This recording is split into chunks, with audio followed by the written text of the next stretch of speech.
Om Sachena Labhyastapasa Hyesa Atma Samyaginena Brahmacharyanya Nityam Antaha Sadarehi Jyotirmayo Hi Shubhraha Yam Pashanti Yatayaha Kshynidoshaha Om Shantihi Shantihi Shantihi. The Atman, the indivisible eternal self, is realized through veracity, through concentration, through knowledge, and through moderation. All of these constantly cultivated. When mental impurities dissolve due to this practice, then the seer beholds it everywhere, existing in everything, even here in this very life and body. For there shines Brahman. May that Brahman protect us. May that Brahman sustain us, and may that Brahman illumine our thinking process. May we not find fault with each other, with the world, or with the teachings. And may what we study be a source of inspiration to us eternally. Om, peace, peace, peace. May peace be unto us, and may peace be unto all. Om, Hari Om, Hari Om, Hari Om, Tat Sat.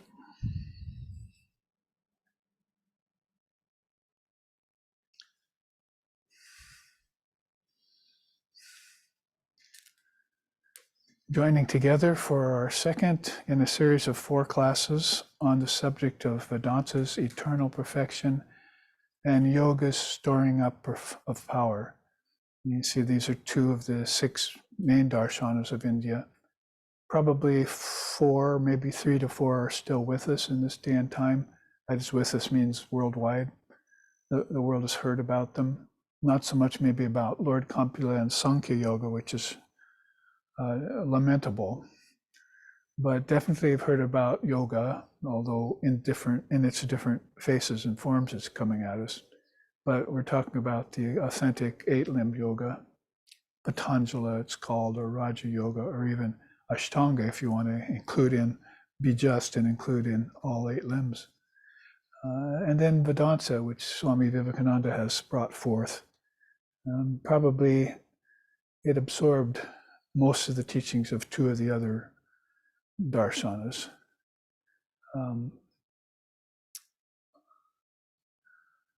And then you have yoga and Vedanta sort of standing out, and Samkhya kind of as their basis that some people will look back on and study. The Adi Daiva Vidya, it's called, the ancient divine knowledge. So in this class series, I decided, coming up with endless titles and subjects year after year, taxes the old subject bin inside of your head, especially if you want to bring forth facets of the Dharma that are not so repeated so much. Although, of course, one of these darshanas provides enough study material for a lifetime and more. But just even reiterating it and recounting it and revisiting it is a very powerful thing to do, because most of the West has not even done that yet, and not looking at Indian philosophy as we are as really the savior of the human condition in its time right now. Certainly religion and science is not saving humanity. It's a few positive things it can contribute throughout centuries and now even millennium. Nonetheless, we find the present state of things to be quite inadequate in the human mind and psyche. And psyche is what we want to talk about a little bit today, because last week we started out looking at this subject of Vedanta's perfection and yoga's gathering up of power as a dovetail, as a way of integrating the 2 of these great darshanas. And I think probably everyone who's watching now, maybe not everyone who'll watch this in the future, because we have just a few dozen on hand usually when we give these classes, but look back a few months later and there's been hundreds and thousands have watched them. So people are looking after the fact. They can't always be here spot on, especially with all the time differences and zones in the world. So people who will watch this in the future will know what I mean by darshana when we say a path of clear seeing. And maybe the only way they've related to the word darshan is, oh, some very special and famous person that's worldwide known for having spirituality or some sort of sensational thing about them is coming to town, so we want to go have darshan with them. So that's one of the way in which we got to hear the word when we were in our 20s and 30s, when we were younger men and women, and someone would come to town and say, oh, you're going for darshan. So we began to know one of our first Sanskrit words.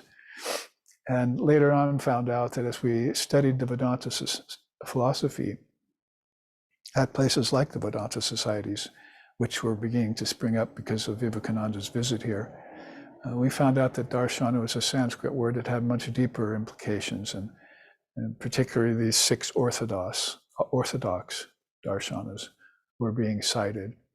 We looked into those and we found out probably only 2, maybe 3 of them are still being taught or talked about. And so why did Swami Vivekananda bring the Vedanta to us? So that's the other thing we want to do today to balance out the scales from last week, because we looked at this attracting power of nature, which is basically through the senses. And then we saw how that routed people into a life of living in the 5 elements and eventually gathering their food from the 5 elements. But it didn't stop there as they began to see that the 5 elements had worth in them, that is monetary value. So they began to harvest and plan, first probably with good intentions, like, oh, let's start a farm and feed people. But pretty soon it says, now we can take this food to market and get money for what we do. And it all got dovetailed, speaking about dovetails, which maybe aren't necessarily so healthy, got put together with this gathering idea that as if humanity's, we're still at the state of our archaic state of the early humans. And so this gathering sort of took over everything. We call that just making a living nowadays. And the beauty of nature all of a sudden was sort of put on the side. So I'll go see that later. There's many sunsets to see or many sunrises to attend. Now I think I'll step up and just look at this, what nature can give me. So we looked at that in this chart last week that had to do with the 2 kinds of the first kind of power we're talking about. So the first kind of power divides into 2. 1, the beauty and attraction of nature. And number 2, the power, we're talking about atomic power in nature that was discovered not fairly recently. So both of those things, we look at them and we see they begin to sidetrack people into what we call the power of the mind and intellect. I'd say lower mind, lower intellect. That is dual mind and materialistic intellect. And found out that there was an attraction then to a second kind of power there. So first power was twofold, beauty and atomic power. And the second power we're looking at now as of this chart and its creation is the occult power, the power of the mind and intellect to begin to, as this figure in the chart shows us, begin to drift toward the waters on the surface of existence. Oh self, you're just a sparkling fish sporting around in the surface of the waters of relativity, where death has granted his fishing grounds. Quick, before death comes with his net, dive deep into those waters and escape death's grasp. It's a famous song in India, so you can see that in India, they'll put these great spiritual teachings that they've heard from their gurus and the rishis and the yogis and the Vedantas and the Advaitas. They'll think about this, say, I think I want to put that into my own way of expressing it, and I'll sing about it. And their lyrics will be a lot different than what you hear here, say, in America since the 50s on the radio. The subject is quite different, and that's kind of a case in point, is where the Westerner goes to express himself, herself, and where the Easterner, with the same mechanisms, that is, an instrument and a voice, would go to express themselves, and which words they would use to do that with. So words like darshan, then, very important to have grasp of both its meanings. I went to have darshan with a philosophical stream, and I found a bunch of illumined people teaching it, and I had darshan with them too. So now I'm having double darshan if I know the word properly and if I'm following the path deeply enough. So that's what we're looking at so far in this chart by way of revisiting it. Many of you for, I think, about 10 years now have gotten used to seeing me with a nice iPad here. So I'm sorry I have to use a computer today because the iPad, after that many years, lost its battery. And it was a very first generation, so I'm not sure that I can get that back. But pardon me while I refer to this so I won't have to crane my neck.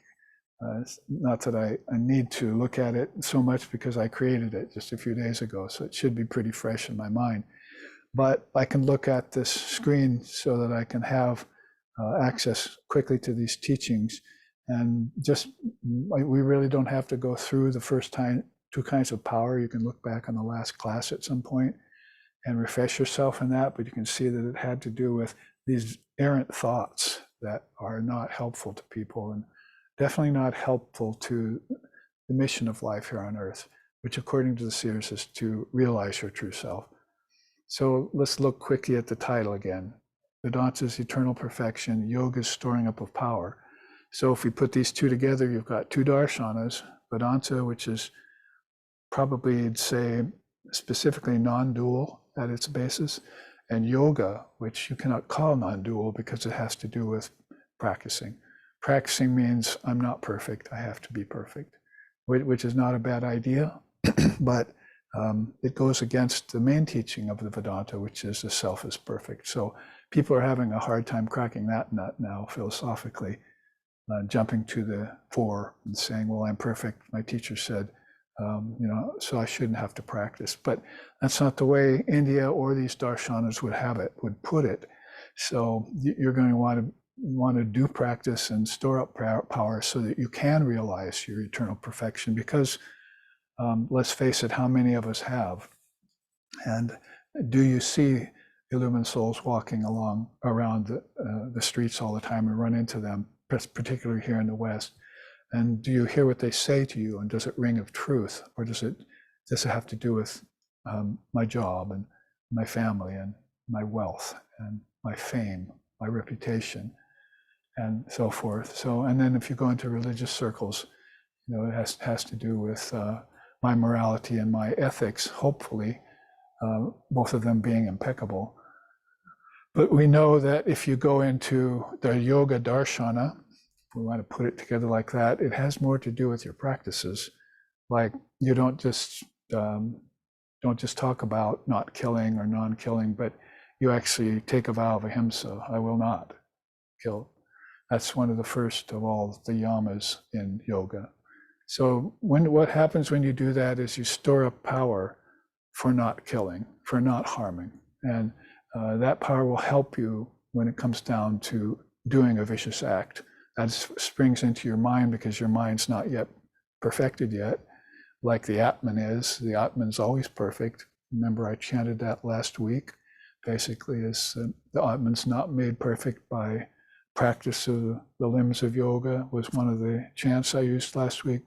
So it means it's already perfect, but your mind isn't. So people who are still identified with the body-mind mechanism, they have to do these practices so they can perfect, purify the mechanisms. Mechanisms basically body, senses. We know from yoga, early yoga, that that you want to purify the senses too by taking them away from their attachment to objects. Aren't we already back at this first power of nature? Because, oh, it's so beautiful, it's so desirable, I get attached to it. So it's not just I'm enjoying beautiful sunsets and I go down there all the time. There's nothing that wrong with that. But it's that you get attached to things in nature and you forget then what's beyond nature. That is your true self. And for some people, then the road becomes more rocky because they're going to go towards these gathering up of nature's powers, like science did by splitting the atom and so forth. So that's all a book already in front of us to read and to look back on and regret in some ways all of the violence, himsa that is, that has happened because of that kind of leaning toward the powers of nature.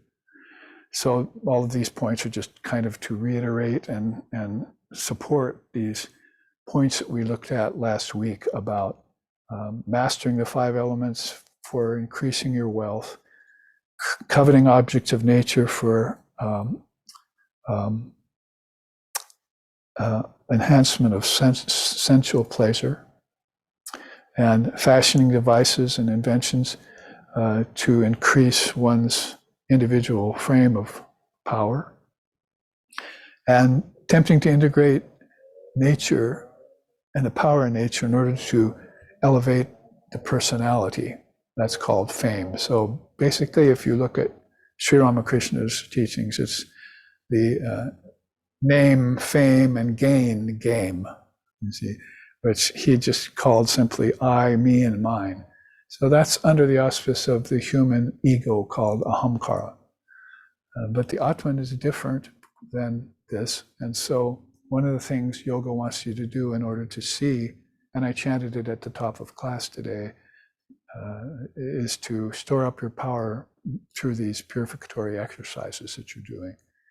So again, back to the nice example of ahimsa, if I just say, oh, I heard I'm not going to kill, so I think I won't. It doesn't really go very deep when all of a sudden you're faced with the prospect of having to kill, like say Arjuna is in the Bhagavad Gita on the battlefield of Kurukshetra, and he loses his verve and his vigor, loses his resolve.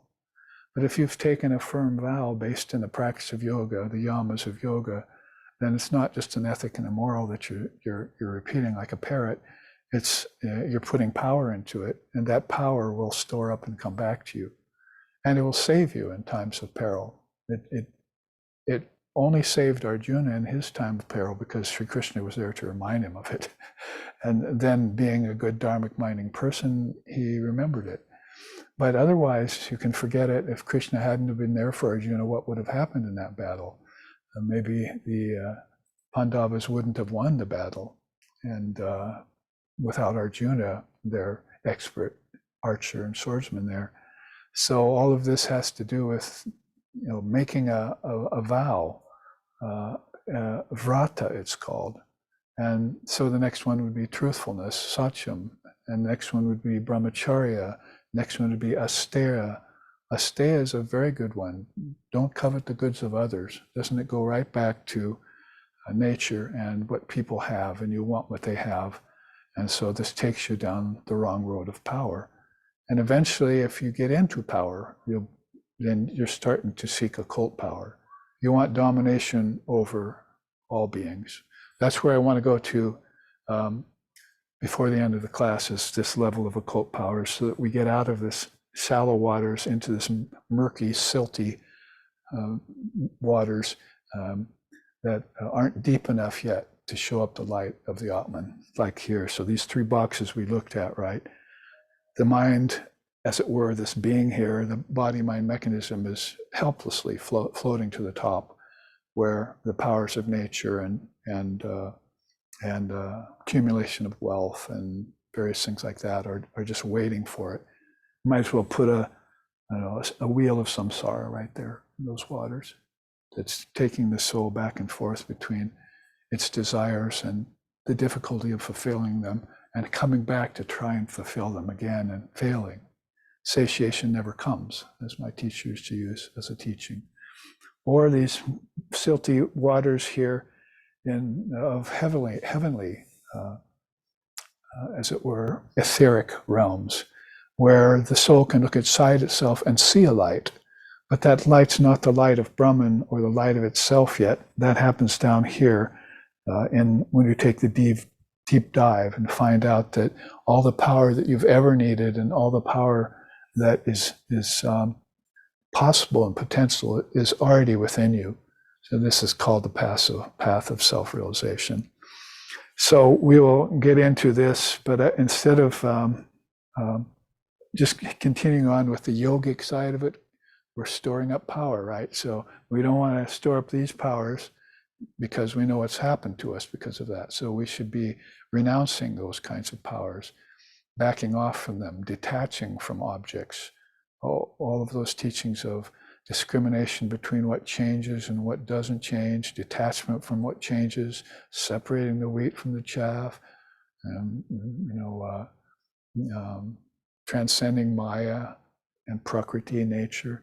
They all come into the picture right here and save you from floating helplessly to the top. As you know, bodies do.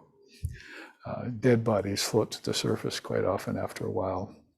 So that's what happens to these people who cannot resist the flotation, as it were, the buoyancy of the wheel of samsara, and keep coming back again out of the depths of their ancestors' realm, heaven, and taking bodies here, gross bodies on earth again. It's happening by the millions and billions, these rounds of birth and death in ignorance. And you can't turn your back on it and walk away anymore and come back with any kind of solution to what's happening or any kind of reason why you don't want to see it. You want to just turn your back on it. Vivekananda came back and said he would help us out of this condition that we'd fallen into. So maybe somebody ought to wake up and say, what, we're in a condition? We didn't know that. We're perfectly happy here floating on the surface waters. And we're perfectly happy here dominating over others of other nations and putting them in servitude and taking their resources, like, say, England did to India not too long ago.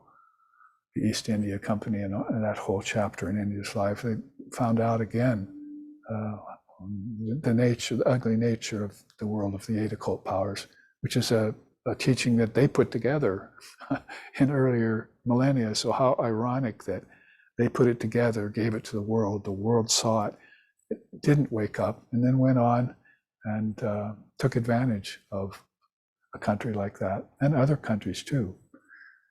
And what's happened to many indigenous races that have faced that kind of cross-section of thinking that comes from people who are attached to gathering from nature and storing up power in the wrong way. So that's why we can balance it out now by looking at Vedanta's perfection so that we don't become too morose, thinking about the condition of the world here, which on the outside, again, looks pretty nice, doesn't it? And of course, if you look at the weather right now, people are freezing. Hundreds and thousands of people are out of electricity without any fireplace, and people are dying of hypothermia. That was just to look at yesterday's news. And that's spreading all over. So it's not like I said, you can turn your back on it and pretend it away. And the deeper thinker is going to go back to the cause of everything. That's what these darshanas in India help us do. It's called utpatti. Let's go back to the cause of why we are attracted to only the outer beauty of nature and not the inner beauty of God or ourself. Why is that we've fallen into that predicament and now we have to try and get ourselves out of it? Take a deep dive. So maybe before too much time elapses, now that point from last week has been reiterated, let's take a deep dive here and look at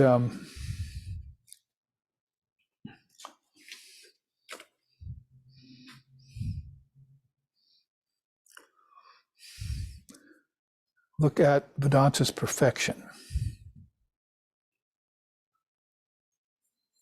Some of you may remember this Jati and the Myth of Creation chart that we used some months ago as a frontispiece for talking about the principle of a jati. Jati means pretty much birth, or it can mean caste and station of life.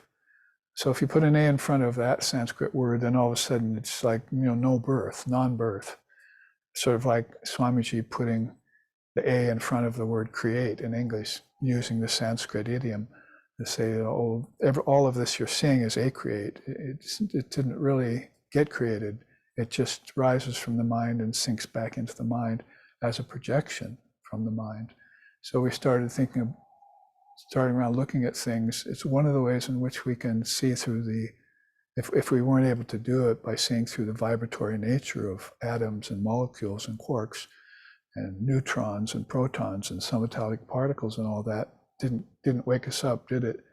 We didn't. The occult seeking mind, the power seeking mind, instead looked at all that and said, I can use that to dominate over others. So there's the big wrong turn in our discovery in science. Remember my teacher, Swami Vivekananda, say, science split the atom using a atomic reactor, putting together some plutonium and other things, and they learned how to split the atom and awakened a great power for destruction. But Sri Ramakrishna came here and with opening of his eye of wisdom, split the atom of Maya and awoken a power for benefit for everyone. So, that's the difference again right away between the thinking of this great Ramakrishna order Swami, who was Sri Sharda Devi's last living monastic disciple at the time, and a scientist or a so-called genius like Oppenheimer or even Einstein, not looking at the direction that you're going when you make important discoveries like that, using them in the wrong way. So that's, again, a classic case in point. So somebody coming from India would have that distinct advantage of knowing a word called a jati. Oh, guess what? It's all unborn, or the better word in philosophy would be unoriginated. It's all unoriginated. It doesn't have an essence or a substance. It doesn't have an origin. It just rises and falls like cotton candy in a machine. Melts and melts and then rises, gets produced again and melts and rises. And the great burner upon which all of this is happening to the seer is Brahman, is the light of consciousness, which is formless, nameless, and changeless.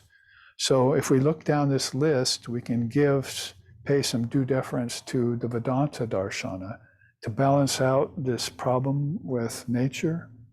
So we can just read these straight out to give us a taste of what rishis were raised with when they were young boys and girls. The great Gargis and the modern Maitreys, that is basically these great women rishis, were there too, learning this from their fathers and mothers about the nature of their consciousness. And so you didn't see them out there, commercializing a pair of sunglasses so everyone can go out under the sun, or making some sun lotion so they wouldn't get burned, and silly things like this. Basically, you could say they have a practical side, but when you find out the nature of consciousness, you want to meditate on it, identify with it, and realize it, because that will give you all the protection you would need from any force of nature, like say the sun, because all the 5 elements are dangerous. They're a combination of beneficial and dangerous. That problem of decay in nature cannot be transcended unless you do it with consciousness. As we're seeing right now, people getting old and dying, and medicine trying its best to try and keep them in the body for a long time, even if the body's aged. And just sort of putting off the inevitable. That's actually one of the teachings in yoga too, is abhinivesha. You've got fear of death in you when you're a birthless being, when you don't die. Na mrityor na shanka na me jati beta, the seers of India said, I will never die because I was never born. So they're not thinking of themselves as a body that was born out of an egg or out of moisture or out of any other thing. There's 6 different ways to be born into bodies, not just human ones, insects and animals and plants and so forth. These are forms coming out of nature. And so if you happen to have a human form, you'll be able to develop a witness consciousness and practice meditation and contemplation on nature, and probably come to the conclusion that you don't want to be a plant again. You don't want to be an insect. You don't want to be an animal, nor do maybe you want to be a human that has to go through birth, growth, disease, old age, decay, and death.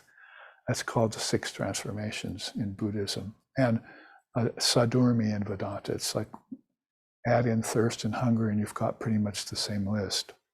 So these are repetitive problems in Maya. So here I am drifting back to the powers of nature and the problems in nature, but we should look at these points that Vedanta helps us clarify with.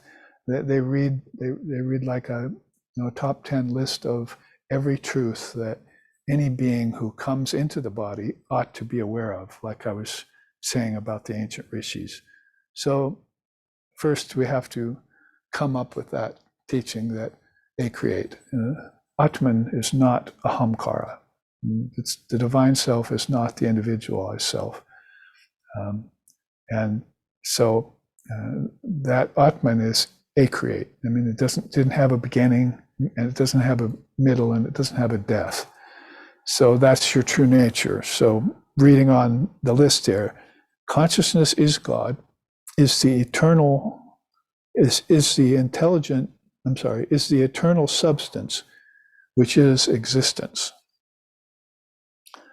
So I said that last week, I think already. I said India, or actually it was at satsang yesterday, I said India has always thought of consciousness as being God, or they call it existence. So that's one thing. And then consciousness is inherently intelligent, free of beginnings, ends, and cycles. Cycles are what human beings caught in from the cradle to the grave. We quote my teacher, Swami Sheshanandaji Maharaj, from the cradle to the grave, we're caught in this idea that I'm a body and I'm being born, now I'm living, now I'm dying, and I'm suffering and enjoying in the interim. Consciousness is innately aware. There is no entity that pre-exists it. And these are all Vedantic thought bombs. I think was used by one magazine a few decades ago when they wanted to bring out a Advaitic axiom and let people know that these were thoughts that had been that had come out of the depths of a deep meditation by an illumined soul. Remember at satsang we were talking about, at God blogs we were talking about what happens to the mind that touches higher consciousness. If this soul all of a sudden touched the depths of yogic power, then where would these surface thoughts go to? They wouldn't be desirable anymore. So in that way, if the mind touches into higher consciousness and then it comes back to the body and the earth plane, how does it change? And what changes happen in its thought? And what kind of changes will it prepare in the act and how it acts? You see, so this is what we're talking about here. There's no entity that precedes it. So when you touch into it, you become it. And then if you do happen to remain in the body, you come back again, then you'll come back with these thought bombs. And you'll be able to use, they're like koans in Advaita Vedanta. So I'm sorry that I'm going to give you a bunch of them in a row, because the tradition of koan is to here, take one and meditate on this for some years. Come back and tell me what came up for you. But here in the class, we're going to put some of these together so that we show the beauty of the perfection of Vedanta as it is. Next one is Consciousness is not nothing, nor is it something. It is unborn. So that would be another good definition for the word ajati, unborn. Now continue on in that train. Being beginningless, consciousness existed before the initial thought of creation. Remember last week we were talking about that rather silly question of what came first, the chicken or the egg. So we were trying to impress people here in the West back in the 50s and 60s. So, well, tell me this then, what came first, the chicken or the egg? And people would like kind of be stumped, you see. But they hadn't had the teachings of Mother India, because in India it's not really a practical question, because a chicken and an egg are both forms, so they can't come first. What comes first is consciousness. And when consciousness manifests itself, then forms come forth. So name, form, time, and space come from the mind and Maya, but consciousness doesn't hold them.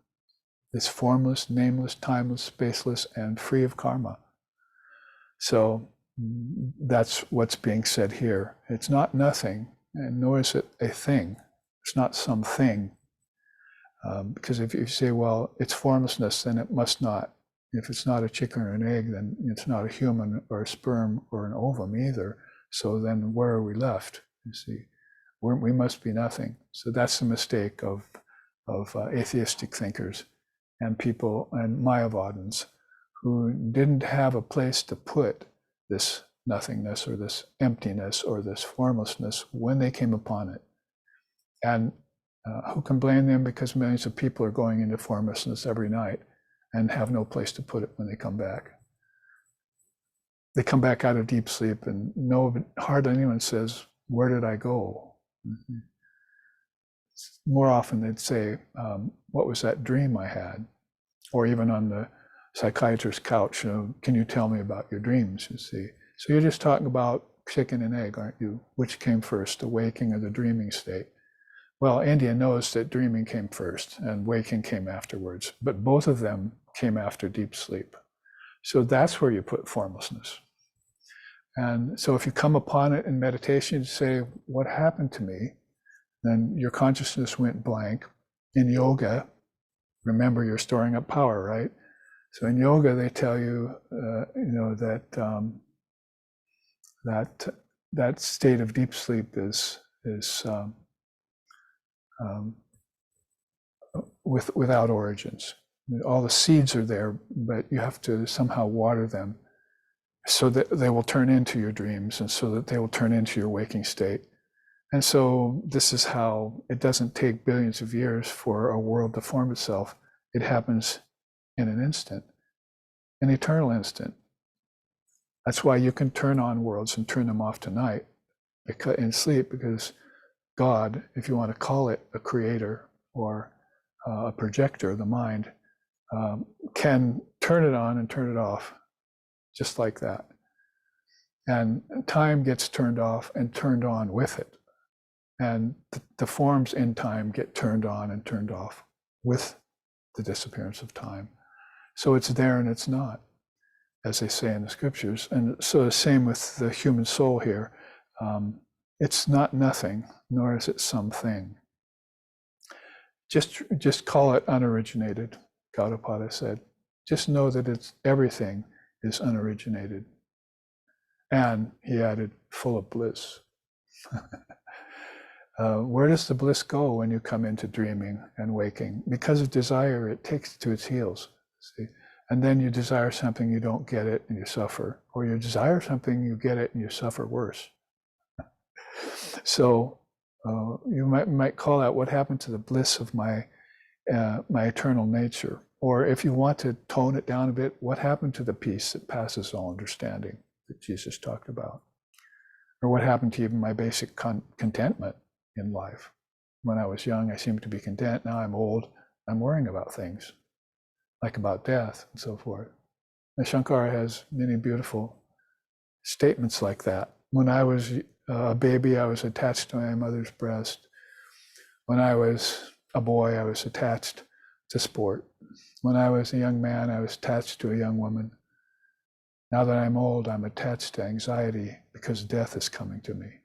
And so this is how Shankara wrote it out in one of the verses of his song called Bhaja Govindam, Bhaja Govindam. You know how it goes, right? If we want to recall it to your mind quickly.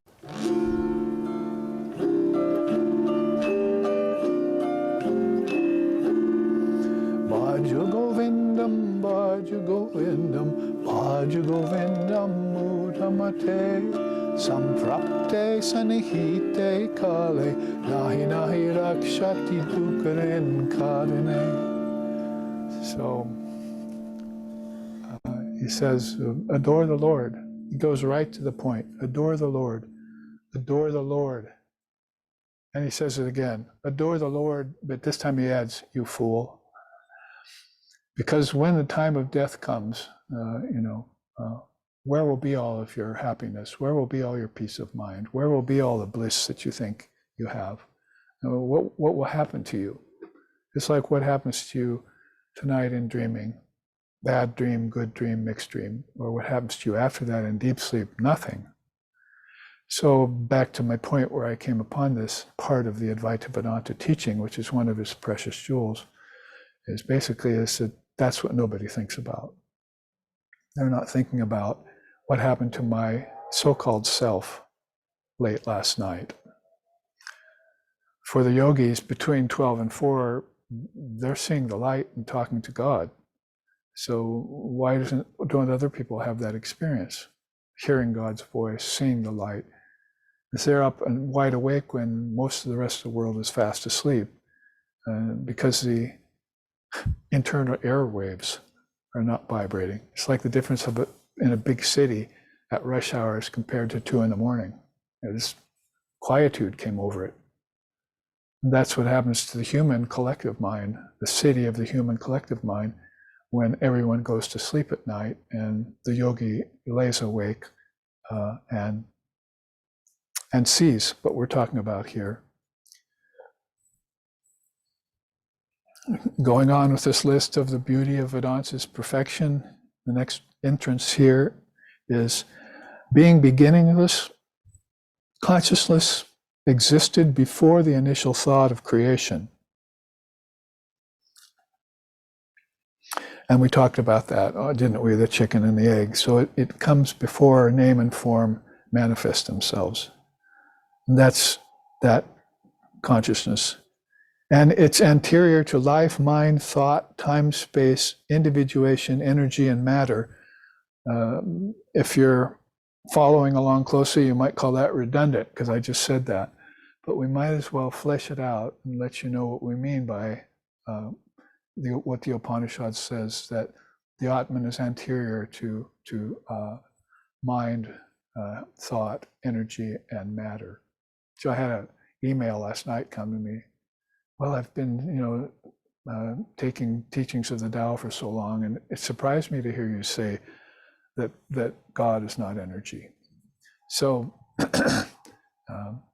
difference in the traditions, no doubt, but basically is that energy has a flow, it moves and Brahman doesn't.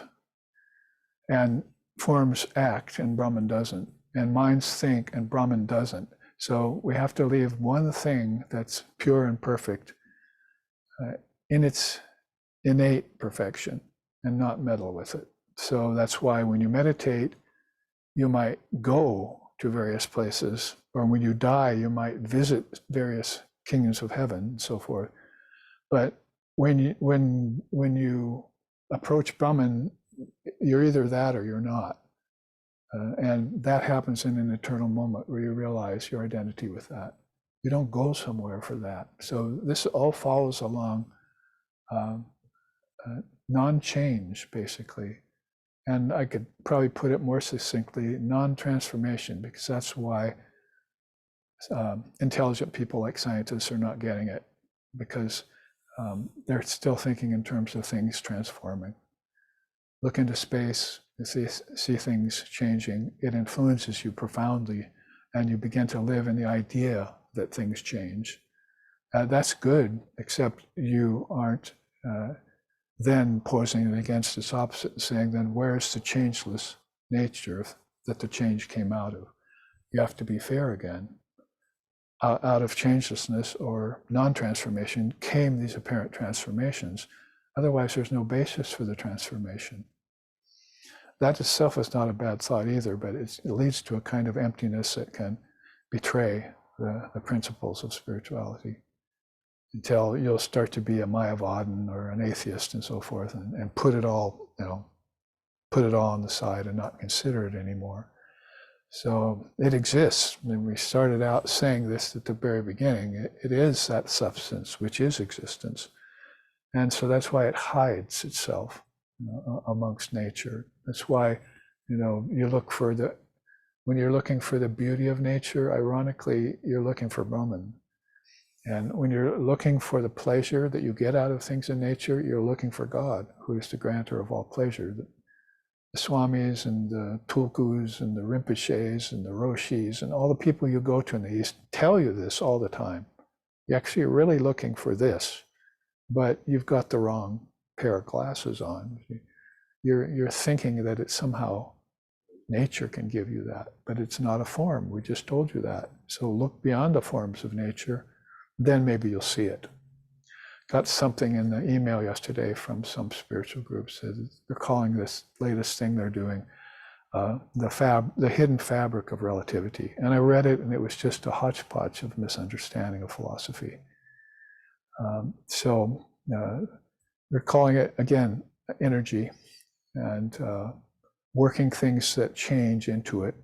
And they're really, what they were talking about was prana. They should have just given a workshop on prana, or psychic prana, or tanmatras, because those things are appearing and disappearing in our consciousness. But Brahman doesn't appear and disappear in consciousness. It's the backdrop upon which all of the appearances and disappearances are taking place. It's what we're trying to say with a list like this. It's eternal and unchanging. It doesn't transform. It started out formless, it'll end up formless, beyond beginnings, middles, and ends. So you can see how readily easy it is to talk about it, where it's not that easy to talk about negativities that we're falling into because we're not recognizing it, Brahman. We're not realizing it as our very self. When he said, I am my Father one, he had realized it as his very self. When they said earlier than Christ, thousands of years earlier, Tattvamasi, that thou art, or Aham Brahmasmi, I am that Brahman that I just espied in meditation. And that they were a step close to that, like deep sleep in Brahman. But then when they came back to it and they said, wait a minute, I cannot be different from that. It doesn't feel right. I am that. Then they closed the gap. And when they closed the gap, then show me the line of demarcation where matter ends and spirit begins. As Swami Brahmananda quoted one of his, Swami Premananda's teachings, you see. Show me the line of demarcation where nature ends and spirit begins, where mankind ends and God begins, where creation ends and the Creator begins, and put it all in that context of oneness. Not a oneness that had at one time been two or many, but a oneness that was homogeneous all the time. So you grasp for words for it. Homogeneous or all pervasive. And this is what only one of the, Ajati is only one of the lists of non-dual principles that we have to study. You could have a commentary given to it by somebody who has studied it, but it's a koan for you to unwrap. You can take one of these home with you and just think about it tonight. As you fall asleep, it might be nice, or in meditation. So that would be something to think about, isn't it? If you want to get over the problem of believing in transformation when Brahman does not transform, right there is said it's anterior, that means before life. Brahman came before life. It came before mind. And you could easily turn those around. Mind came first and then life later. It came before thought and thinking. And it came before time and space. Time and space came out of it as a manifestation. And it came before individuals came pouring out of that power of expression that happens through 7 worlds, they say. You know, all these different souls, from the Trinity down to the gods, down to the demigods, down to the ancestors, down to the humans, celestials, down to the humans, down to the subhumans, and so forth. All of that came flowing out. Before all of that came flowing out, Brahman was there. Before individuation happened. And before energy and matter. So that's where we'd have to take energy apart too and talk about it as, oh, you're looking at some energy that's causing your senses to function, or causing the river to flow, or deeper, causing your thoughts to think. That's called psychic prana. If you haven't made those connections and looked at them, then you can't tell me that God is energy. Sorry. It's already been concluded by many great souls, much deeper into the subject than we are, that it's not. It doesn't move. It doesn't vibrate. It doesn't cause things to happen or not happen because it flows and stops flowing. No. And it's certainly not the power inside of the atom, you know, which is a powerful destruction and a power for pleasure. But we can't just leave it alone and switch our attention away from such power and take this deep dive, which we're doing right now, by the way. We just changed trajectory, and instead of flowing to the surface and remaining in the silty waters, we just did a tuck and dive. And now we're going like this with our lungs full of air, and we're looking at the powers inside of ourself, which is basically consciousness.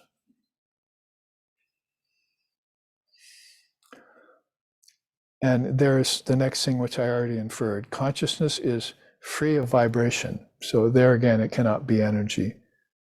Unlike thought, energy, and matter, which isn't free of vibration, is it? In fact, there's another very powerful thing that's not free of vibration. It's called Om, the word.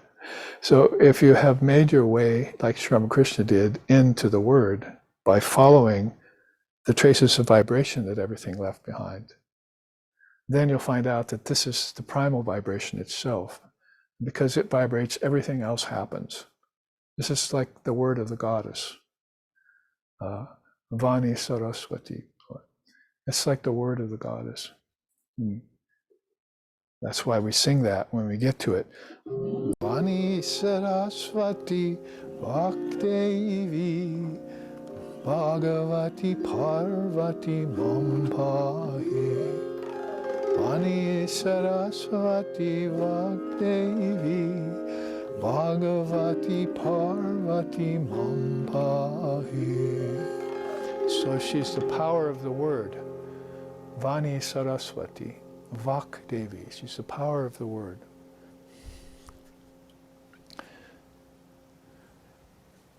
And that is something that vibrates in a very, very refined and subtle way.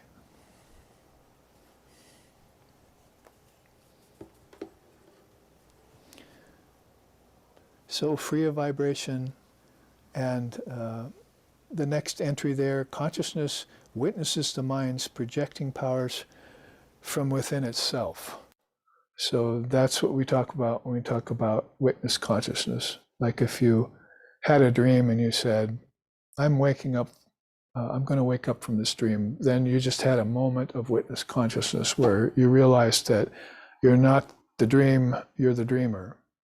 And then you don't want to be the dreamer, that you have the power to wake yourself up. And unfortunately, in most cases, you maybe wake yourself up, but then you're here in dream number 1. You see, you're left dream number 2. You saw through the roots of that name, form, time, space, causation, all that. And then you found out yourself back in the body here in dream number 1 with this tendency to remain on the surface of everything and not know where you come from. And so It would be better than, as we were just saying, to wake up at that time, sit, get out of bed, sit in meditation, and think about the beginning and end of your dream. Where did the dream originate from, and where did it end? You knew it ended in your witness consciousness all of a sudden, but where did it begin? And so in the same way, you would meditate upon, where did my life begin? In my mother's womb. I need to meditate on how I got into my mother's womb. See, how I took a form and assigned my consciousness to it. And then I was born in a body and grew and so forth. I went through all these things that are called a part of Maya and Samsara without ever knowing myself. So the dream, the way it began and ended, is much like your waking state, the way you were born and died. It's just that time has taken it and made it elastic. In a dream, you can be born and die in one night, but the way time elasticizes things in the world of matter is that it's going to take you 80 to 100 years to do this. But you can wake up right now, Holy Mother said, if you just satisfy yourself with nirvasana, if you stop dreaming, desiring things in your dreams, then you can wake up in this lifetime. Vivekananda said that could even happen in 6 months if you do it right. Focus your mind right, you can do that. So this is where some of these great statements can begin to emanate forth some practical teachings for us. So that's why the Atmagyan is always very much closely associated with these great statements. So next time you think everything's happening in the mind, the next thought, try and make it, and the mind is being operated by the Atman. The witness is looking on the mind as it projects things. And then always identify with that, or you'll be back here identifying with the powers of the beauty of nature, and then find yourself seeking the powers of destruction that are there, and creation inside of nature. So in the same way, make sure that you don't relegate everything to the mind, come that far to be an intellectual or a great mind or a good thinker, and then not realize that the witness is the Atman looking on. The mind is inside of it. Consciousness is original. Adhisthana. It cannot be manufactured artificially. So that would be one of the benefits too in this day and age. We talk about artificial intelligence, and people who know that consciousness is the original, adhisthana, it's a nice word in Sanskrit, they'll turn away from that and say, oh, go ahead and have fun, playing with that if you want. But consciousness is a create, we've already said that. So you can't manufacture it artificially, because it came before life, mind, energy, and thought, and matter. And all those things are what you use to manufacture things, right? So how can consciousness be made out of them when those are the things that came after consciousness was already in existence? So you're beginning to put one and two together, or a bunch of things together, and realize what they're saying here, which they have one word for, ajati. It's unoriginated. So that means it's pure and perfect, and you can't say from inception because it didn't have an inception. So you have to be very guarded with what you say about God, Brahman, Allah, Almighty Father, Buddha nature, and so that you always choose the correct terms with which to express the inexpressible as far as it's possible. The last of the list there, being unborn and unchanging, who or what could possibly produce the Atman? Unborn and unchanging. So anything else that had a chance to exist couldn't have existed, because this was the original substance, if you want to call that. The essential substance of everything is consciousness. And so they found out about that, and they say, "Oh, I see. I'm that. I am that. Aham brahmasmi. I am that consciousness." And when I identify with it like that, then it precludes everything that come from the thought waves of my mind, or the inventions of my intellect, or the flow of my life force, like the occult things we'll talk about soon, or the actions of the body. So all of those things, the flow, the action, the thought, and the intelligence cannot be placed before consciousness. That would not be sensible. So out of this pure substance, everything else arose. Yet, when it arose, consciousness didn't change itself to do that.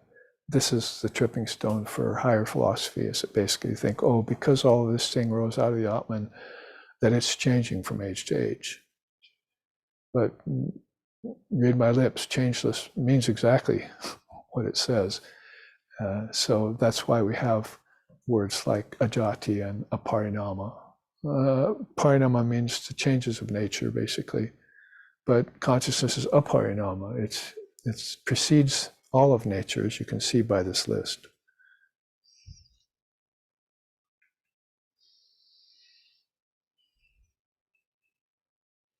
And so there's, of course, our cartoon of man being created, which is not going to hold water inside of the Advaita Vedanta. Is kind of Frankensteinian philosophy that's come about somehow.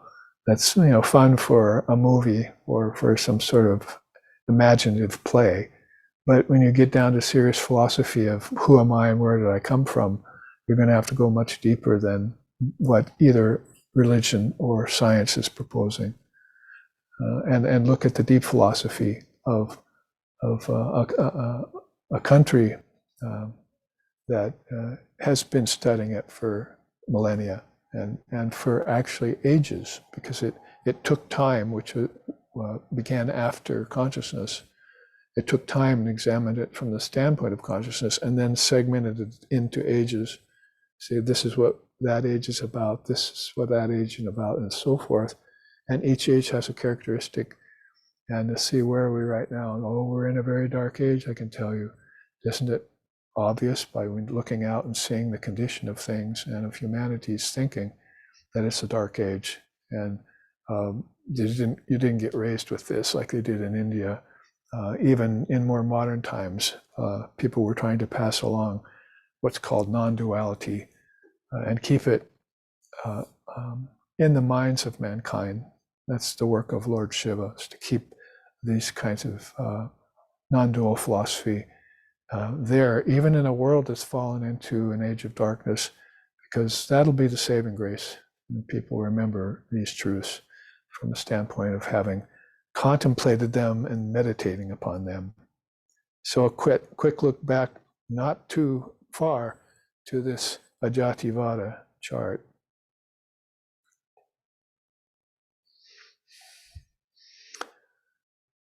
Now,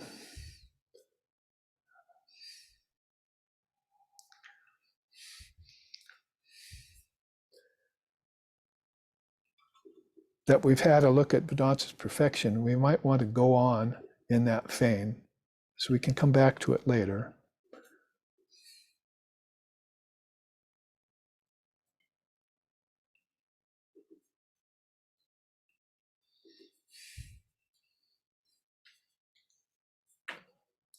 And it's good that yesterday was his birthday, so we have a chart that shows him, Swami Vivekananda, one of the more recent pictures they found of him in somebody's attic, not but a few years ago. So they added that and one other into a collection that was building of Swami Vivekananda's pictures while he was here in the West. And so with his solar birthday being yesterday, we worshipped it, had some puja happening on it, and Satsang was talking a lot about his teachings. At least 2, if not 3 of our God blogs were coming from his teachings. So this is, of course, the harbinger and and source of Advaita Vedanta today. And he brought that Vedanta, Advaita Vedanta and Vedanta having a very close connection. He brought that to us at the Parliament of Religions, which you can see behind him, some of these pillars and so forth, that he's in a modern age when he speaks forth these truths. So we looked at that list of Ajatibhata elements, principles, axioms might be a good word. And in this one, we look more toward like the Brahma Sutras and in Vedanta and see what kind of an order they put teachings like that, like Advaita Vedanta in. So, and if you follow along, we can take a look at these, all under the heading of Vedanta's perfection, and not following under the building of power that yoga is famous for, which is a necessary thing in order to understand this. The power that you build up inside of yourself is going to be very important, so that the mind will receive some of that psychic power, that is, we call it psychic prana, in a pure way, and then it can start thinking along lines the like of which we just read. At first you read those, and they may be koans, they may be axioms, but if you haven't been grounded in the philosophy yet, you're going to have to take some time to consider those things. Hopefully, they make practical sense to you. And ring of truth, that helps. And then you spend time in manana, we call it, that is meditating upon them. So there you see these pillar of axioms, and flowing right down 1 through 15. I'll try and take us through this swiftly without a lot of commentary, so we just see how it unfolds, you might say. And consciousness has been, as we said, has always been talked about, that it's not created, and it doesn't, nothing, and it's not something. We just said all those things, so we have to be aware that we have to look for a word like unfolding, like your understanding of who you are unfolds like a flower does. A flower is already, a perfect vision inside itself. It knows that it will bloom, it will get sunshine, and so forth.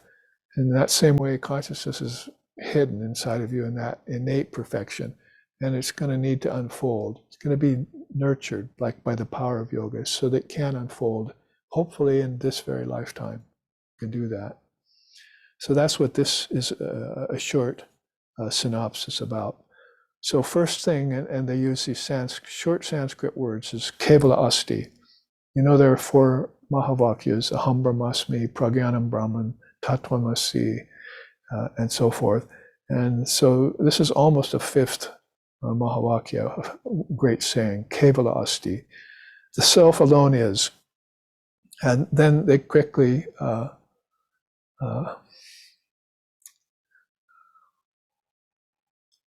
add to that this, it negates the second principle. So it's going to follow right in line with what we just talked about in the Ajativada list. So the self alone is kevala asti. It's one of the best ways of cutting to the chase. There are other ways, Brahman Satya, Jagad Mithya, because there you're thinking the world might be real.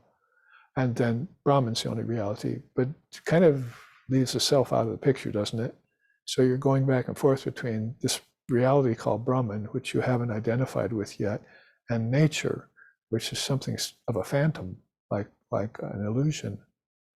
But you're never seeing the self's role in all of this. So this is how these teachings of Advaita Vedanta bring in what's later become popular as self-realization. That's like 2 very powerful words. One of the best ways of describing the path of Advaita Vedanta in today's modern times.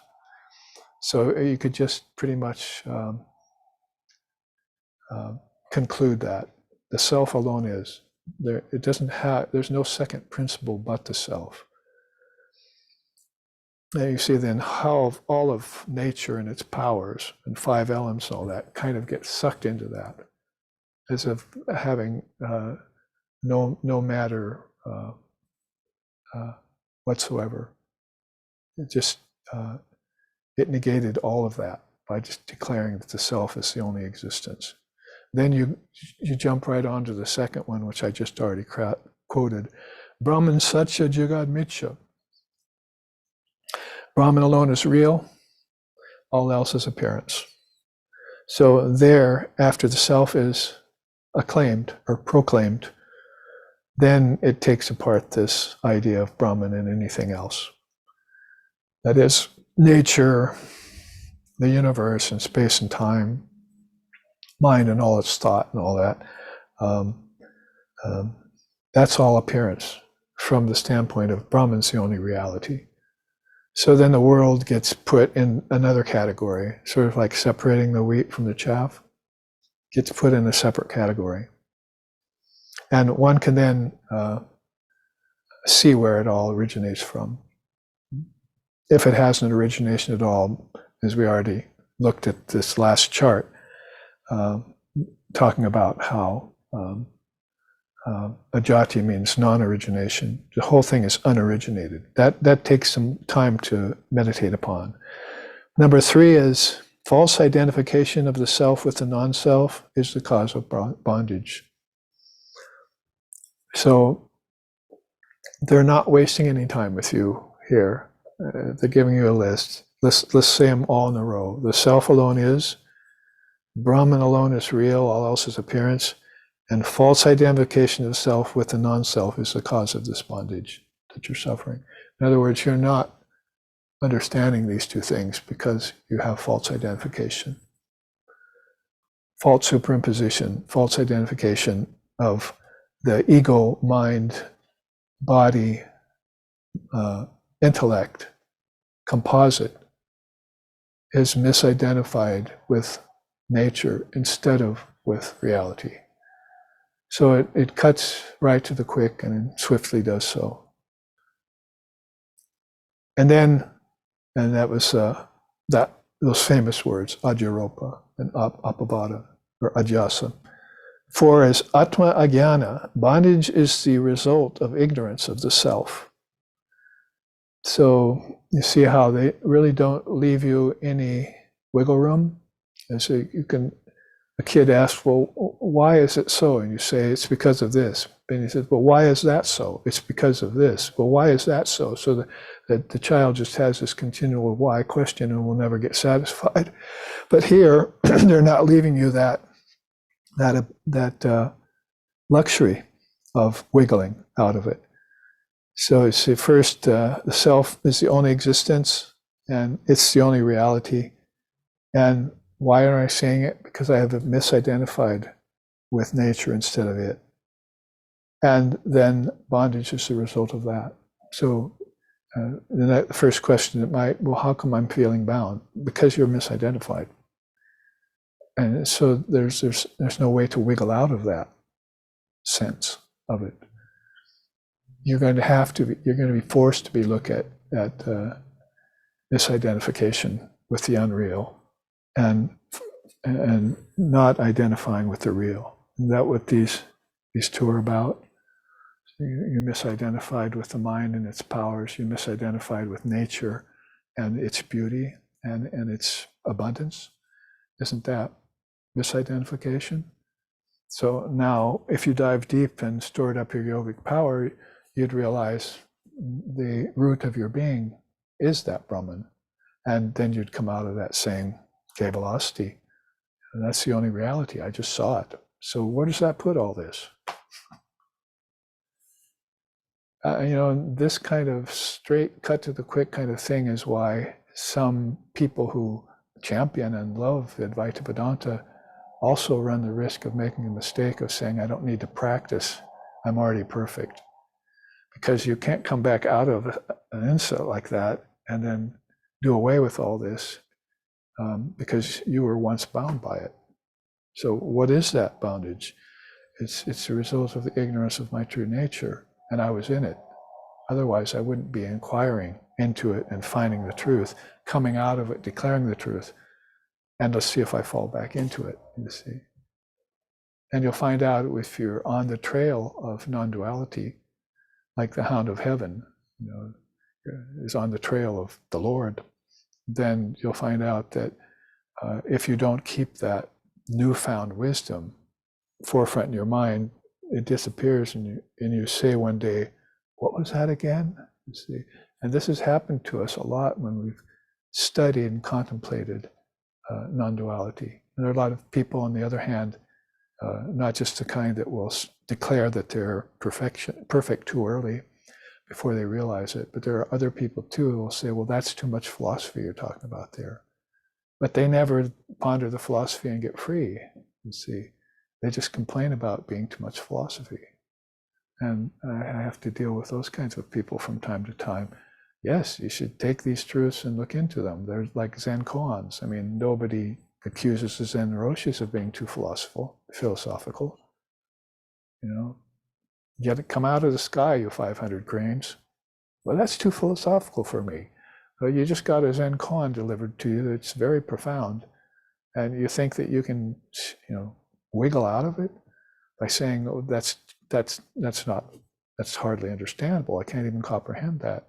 You're going to have to go out and meditate on that Zen koan for a while until it comes clear to you that 500 cranes were your students in a past lifetime, and they didn't realize what you were telling them, so they took crane incarnations. And now in the next lifetime, you're looking at them in the sky and saying, "Come out of the sky, 500 cranes. You didn't learn my teaching," you see. And so they'll have to come down and take human bodies and learn again for a lifetime from that teacher so that they'll waken up.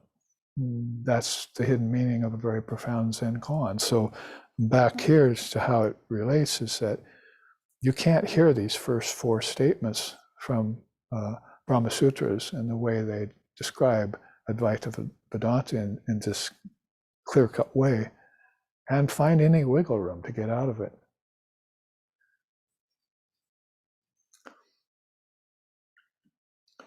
And followed up then, well, the next question could be, okay, I'll give it to you. I misidentified with something unreal, like nature or my thoughts or my family in a past lifetime. Okay, I suffered all that. Now, what's the way that I can get free of that? Freedom is attained when ignorance disappears. So they put it inside of the perspective that it was your ignorance that caused this false appearance, that caused you to misidentify with a false appearance instead of with the truth. So it's not like you can, go and say, "Oh, the devil caused it," or my ancestors influenced me, and so I didn't get the truth when I was growing up. You can't go into any of those places and make it a valid excuse for you. It's your own ignorance, and it will continue to be your own ignorance until you understand this order of declarations from the Advaita Vedanta. And this is if you're interested in non-duality and if you want to pursue it, and how you pursue it is going to be important. With what authority? Right now we're taking, Brahma Sutras, and we're taking teachings of the Avadhuta Gita and Ashtavakra Samhita. These are our authorities out of India for the non-dual philosophy. There's no authority in the other countries or religions for it. Yet people are proclaiming there is. But there isn't. That's why somebody said, "Oh, the scientists, are beginning to talk." I think the science of the West is beginning to lean towards Advaita. And my teacher said, "Not Indian Advaita, they're not." And so we heard him say that, and we realized that, that was some misidentification going on right away. Some false superimposition going on right away in the mind of the scientists to try and put themselves somehow on the side of these great seers and philosophers. But it wasn't going to happen because they weren't buying it. You can sell that to the people along with war, because you split the atom, and gathering resources illegally from other countries transgressing the yamas and niyamas of peacefulness and truthfulness and non-covetousness. You can do that with the people. You can't do that with us, because we know the truth, and the truth has set us free. And that's what Jesus said: know the truth, and the truth will set you free. So this is why you sit up and pay attention to the Advaita Vedanta. Maybe even as abstruse as it seems to you at first, you've got to hear it from a source that can transmit it to you and relate it to you, and you can come back and ask questions about it later until this makes perfect sense to you. Basically, the self is all that exists. It's all that's ever existed, and I'm that. I mean, that's the final truth of the whole matter. If you didn't have Tarkika Buddhi going on in your head, like the argumentative intellect, then you wouldn't ask a question after that. You'd just shut up and sit in that realization like they did and see the light of Brahman come opening channels to you. I was reading Swami Vivekananda saying that, if you open channels to Brahman, it's just like the farmers. They fertilize their field and plant their field, and then they dig channels to the river. See? And then the river sends the water into the field, and and waters all the fertilized seeds, and the whole thing's done in an instant like that. See, just like that, if you make channels to the ocean of Brahman, it'll come and water the field of your soul. But you better have planted already and fertilized already, so that when that water comes at you, it will do its salutary work. See? So they put these abstruse non-dual truths in that practical way of saying, very simple and straightforward. You're a spiritual farmer. See, that's all. Now open the channels to the ocean or to the river. You don't want salt water flowing into your field, so you'll have to take that with a grain of salt. Number 6 is disappearance of ignorance entails disappearance of the non-self. I don't know. I can't describe the brilliance of that statement. After you've heard the first 5, particularly, and said, you can see how the rishi, the seer, the great knower of Advaita Vedanta, is setting his student up through this series of points to rob him of delusion. And he's just going to be shocked at a certain point. Here's one of the shocking points, because you just ask, well, freedom is a matter of, a bondage is a matter of your ignorance, and it'll disappear when it's attained. But the disappearance of ignorance will also cause the disappearance of everything that you considered to be real, which was really all the non-self. So none of that was your true nature. You just thought it was. You dreamed it was. You fantasized it was. You imagined it was. Your thoughts solidified it as if it were. In different lifetimes, over series of lifetimes, but all the time, Mother Wisdom was with her children. We're just sitting there pouring this out to you. You close the channels to it, like closing the channels to that farm that you're growing spiritual crops in, and you couldn't get those seeds watered. But now reopen them, dig them up again, and feel this descent of the rain of grace, if you want to put it that way. Disappearance of ignorance, how does that go away? When it does, through the attaining of freedom by realizing that bondage was a result of it, then everything that the non-self disappears. That's how your phantoms and your misconceptions and so forth go away. I mean, you can almost feel the advanced student, the last bulwark go in his head. Like that's what they're looking for in Zen too. He hasn't had Satori yet, What can I do to break that final barrier? See, what can I say? What koan can I give him? What direction can I take him or her? All of a sudden, snap, you can almost hear the last barrier disappear. If atomic power could do that for us, we'd be planting bombs in our head to somehow get rid of that. Anyway, I like that juncture very much. Seventh juncture, freedom is the essence of self. Loss of freedom is a case of forgetfulness. So here's where we have the first fingernail hold, climbing up the cliff of Advaita Vedanta. They say that that's a very steep cliff and there's nowhere to hang your hat, as it were. You have to scrape up that. And you don't have a lot of tools for it at this point. They've been taken away.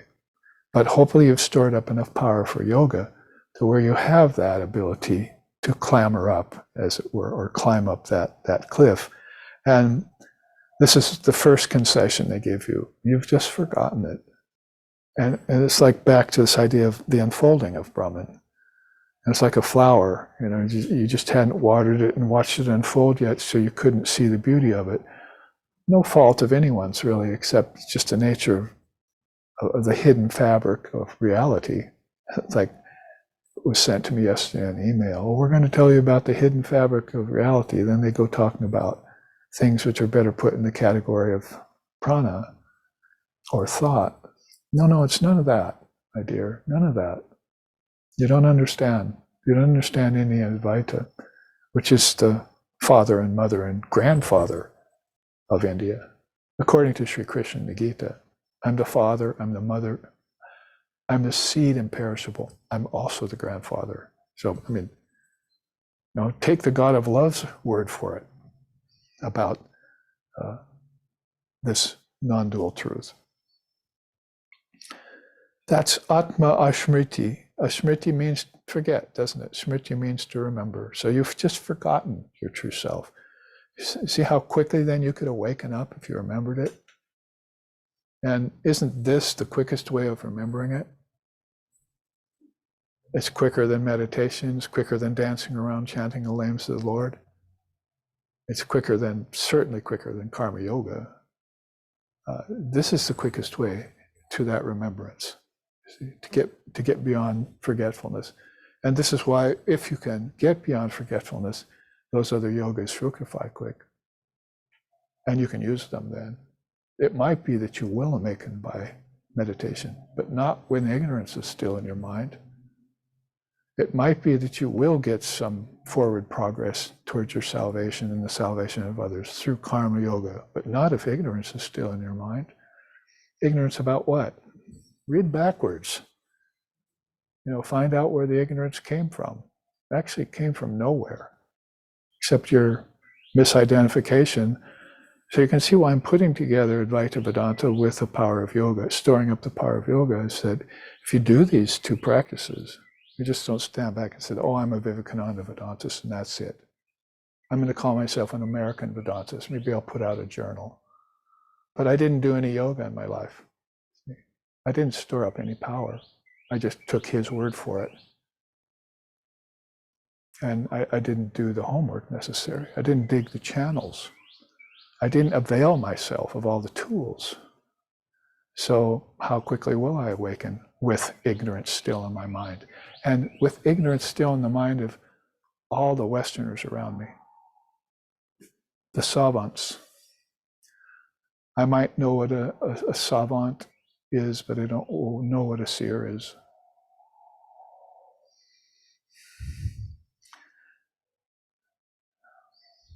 I'm tempted to stop here because we've run out of time and continue on next Sunday with this. But let's at least stop at a note that's more positive than just forgetfulness, although I think that is a positive note. But number 8 there is the self is always free. Freedom is never attained. It's realized.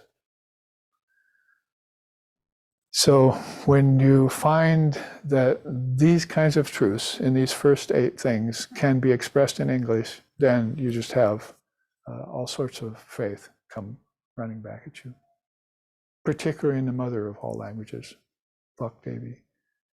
And she has found out a way to put all this truth in every language. And it may come from the root language of Sanskrit, a mother language, Deva Bhashya, the language of the gods, and it's been expressed that far back in Mother India. But nonetheless, she can find a way to put it into words that will deliver us the essence of the power that you're storing up in order to realize it through. So let's leave it right now at that and pick this up next week on the 3rd class of Vedanta's perfection and yoga's storing up of power. We'll start right with this and review it quickly and go on with the positive note of the inherent perfection of Advaita Vedanta. Om Brahmanandam Paramasukadam Kevalam Jnanamurtim Dandvaititam Gagana Sadrisham Tattvamashari Laksham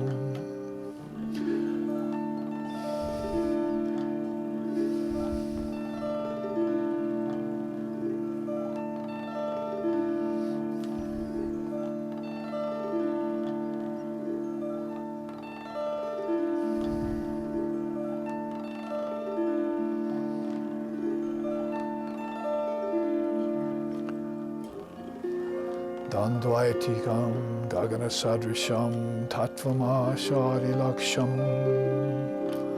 Om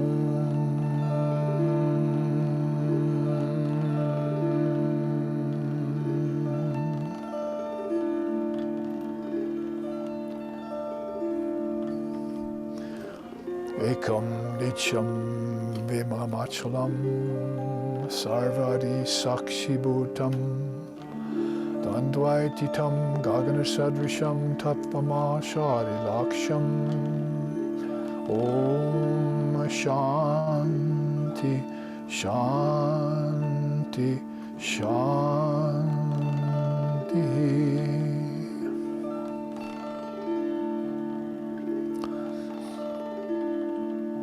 We salute the leader of our souls, through whose grace our ignorance is dispelled, who is beyond good and bad, pleasure and pain, and all other pairs of opposites.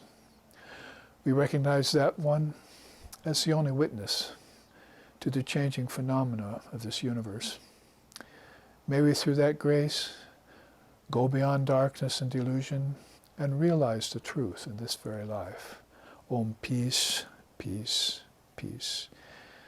May peace be unto us, may peace be unto all. Hari Om, Hari Om.